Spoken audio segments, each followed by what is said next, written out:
ఈ lockdown period చాలా కష్టంగా ఉంది. ఫ్రీడమ్ దొబ్బింది. బయటికి వెళ్దామంటే పోలీసులు లాఠీలు ఇచ్చి కొడుతున్నారు. తెచ్చిన సరుకులు ఎన్ని రోజులు వస్తాయో తెలియదు. ఇట్లా చాలా కష్టాలు పడుతున్నాం. అయితే మనలాంటి కష్టాలు ప్రపంచంలో చాలా ఉన్నాయి. వీటిని సరదాగా కొన్ని చెప్తా. 2011లో సిరియా వార్ స్టార్ట్ అయింది. 11 నుంచి 2019 వరకు జరిగింది. సిరియా మొత్తం నాశనం, లక్షల మంది చచ్చిపోయారు. డమస్కస్ సిటీ లేదు, అలెప్పో సిటీ లేదు, పవర్ లేదు, వాటర్ లేదు. ఆ శిథిలాల మధ్య ఎక్కడికి వెళ్ళాలో తెలియక అక్కడ పెళ్ళాం పిల్లలతో అలా బిక్కుమంటూ బతుకుతున్నారు. ఇది సిరియా. అలాగే నైజీరియాలో బోకో హరామ్ ఇస్ ఎ టెర్రరిస్ట్ గ్రూప్. అది 2009లో వాళ్ళు స్టార్ట్ చేశారు. వారు ఇట్స్ ఎ రిలీజియస్ వార్. అక్కడ కూడా లక్షల మంది చచ్చిపోయారు. ఒక స్కూల్ మీద పడి 300 మంది అమ్మాయిల్ని మాస్ కిడ్నాప్ చేశారు. వరల్డ్లో బిగ్గెస్ట్ కిడ్నాప్ అది. గవర్నమెంట్ కూడా ఏం చేయలేకపోయింది. వాళ్ళు కిడ్నాప్ చేసింది అమ్మాయిని తీసుకెళ్లిపోయింది 2014.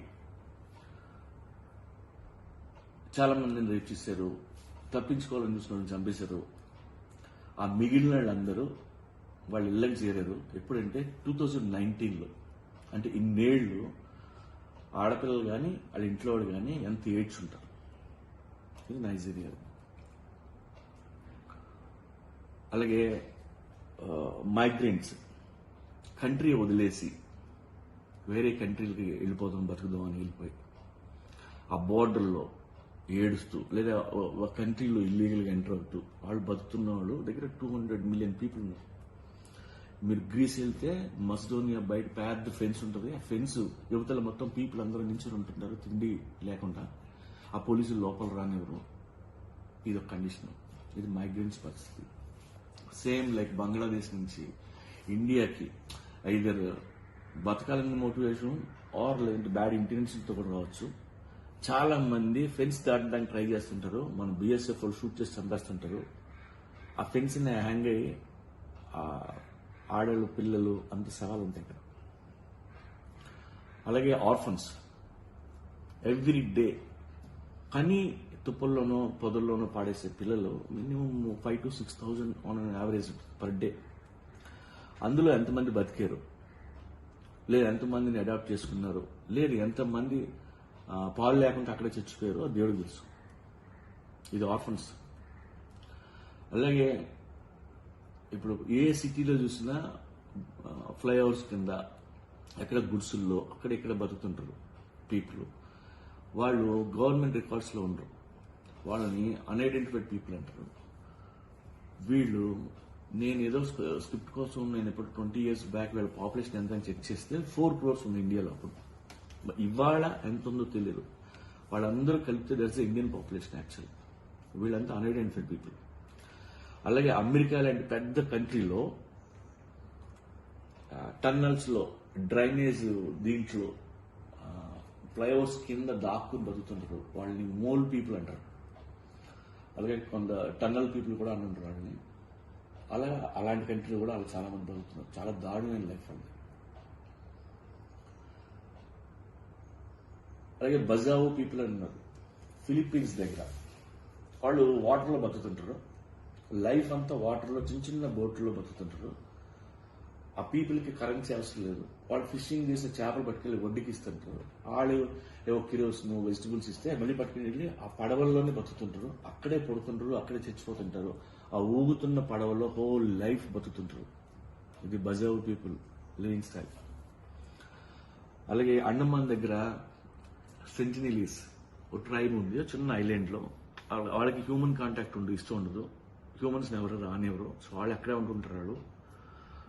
వాళ్ళు రకరకాల డిసీజులు వచ్చి వాళ్ళు కూడా చచ్చిపోతున్నారు.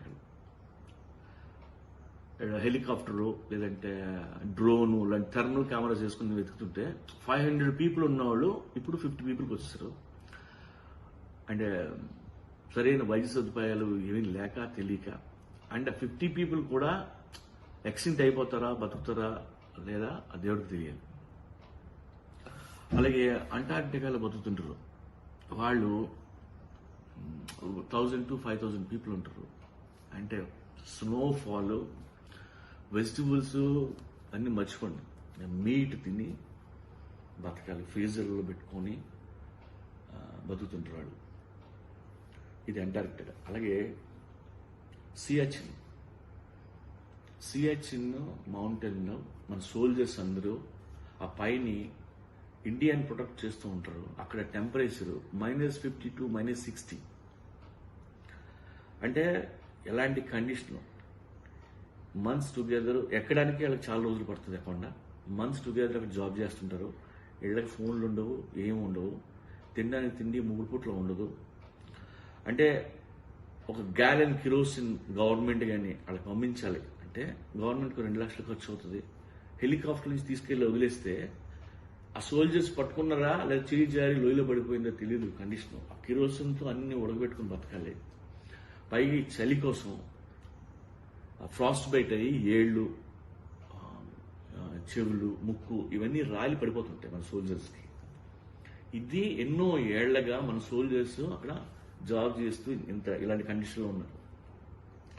సో వరల్డ్లో ఇన్ని కష్టాలు ఉన్నాయి, ఇన్ని దరిద్రాలు ఉన్నాయి. మన లాక్డౌన్తో పోలిస్తే నథింగ్ అండి. అండ్ మనం ఫ్రీడమ్ లేదు, బయటికి వెళ్ళలేక ఏడుస్తున్నాం తప్ప వాటితో కంపేర్ చేస్తే మనం చాలా మంచి పొజిషన్లో ఉన్నాం. April 14th అయిపోతుంది అనుకోవద్దు. May 1st వెళ్ళొచ్చు, June 1st వెళ్ళొచ్చు. గవర్నమెంట్ చెప్పట్లేదు కానీ they will extend, because rest of the world 8 weeks lockdown ఉన్నది. మనది క్యూర్ అయ్యేంత వరకు మనం వదిలిపెట్టరు. అది సో దానికి ప్రిపేర్ అవ్వండి. లాక్డౌన్ పీరియడ్ ఏదో దారుణం అలా ఫీల్ అవద్దు. ప్రపంచంలో మిగతా కష్టాలు కూడా గుర్తు తెచ్చుకుంటే మనం చాలా బాగున్నాం. And remember, we are in war zone. Please cooperate.